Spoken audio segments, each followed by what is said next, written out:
Whatever happened to parents' rights when it comes to their children in public schools?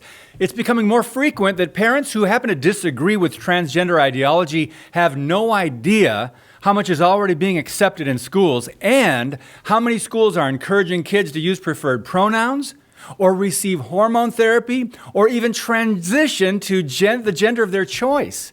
And many parents are being left out of these life-altering decisions. I'm David Fiorazo, and this is Christ and Culture.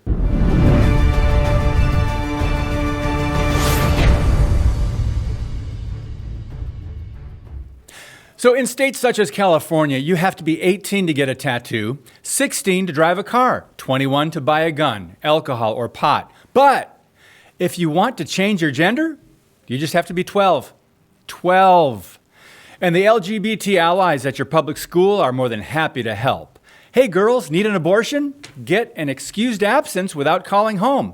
Hey boys, thinking about starting hormone treatments? Your parents don't need to find out. At least not under the policy California Teachers Association is pushing. After hearing about the new policy in these schools, one mom recently commented, "My high school kids were not even allowed to bring cough drops to school. And now this. Parents should be able to sue school districts for child abuse."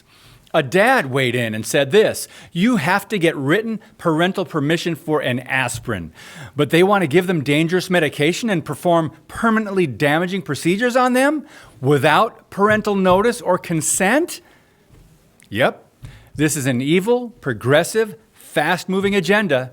Here are a few recent headlines. In Canada, against her father's will, a court orders testosterone for a transgender girl. In Iowa, a bill requiring parental notification for sex ed is being called anti-LGBT. Wisconsin, parents sue public school district for enabling kids to change gender without parental consent.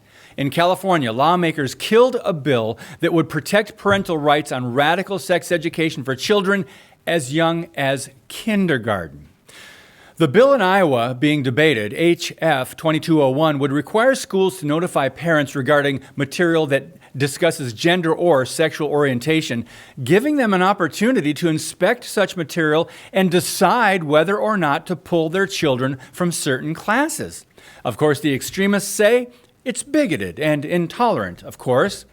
Just last month, we reported on New Jersey, Illinois, and California schools that implemented Gay History Month curriculum for grade schoolers in which parents were unable to opt their children out of the indoctrination.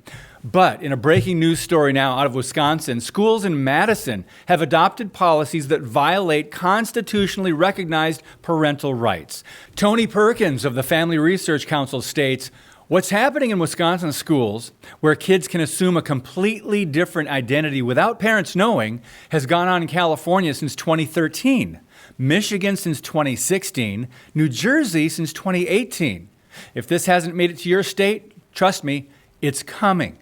The other side is moving as fast as it can to get its hands on your sons and daughters, and in so many horrifying cases, it's too late for anyone to stop them. The school district also directs its teachers and staff to deceive parents by reverting to the child's birth name and corresponding pronouns whenever the child's parents are nearby. This, according to the lawsuit filed last week, is a violation of parents' fundamental and constitutional right to direct the upbringing of their own children. This also is common sense, which in the last decade or so has left the school building.